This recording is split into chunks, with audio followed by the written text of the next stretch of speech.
Maswali na majibu. Bwana kama tunakutana naye mtaani, vipi Top Cf project ile imemwingizia hela nyingi bwana, vipi tumuone hata na gari na kwaje?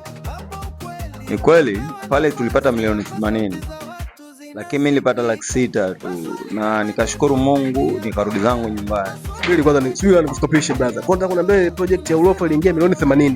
Naam, tuliuza albamu ya nyimbo 12. Wewe ukachukua?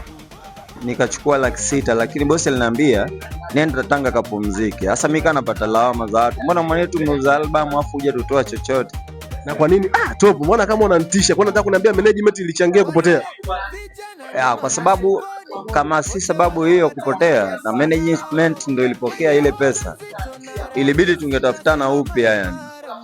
Oya mwanangu bwana, kuna 1 2 3 njoo tukae chini, kuna hivi na hivi, lakini mwisho wa siku wakanichunia tu.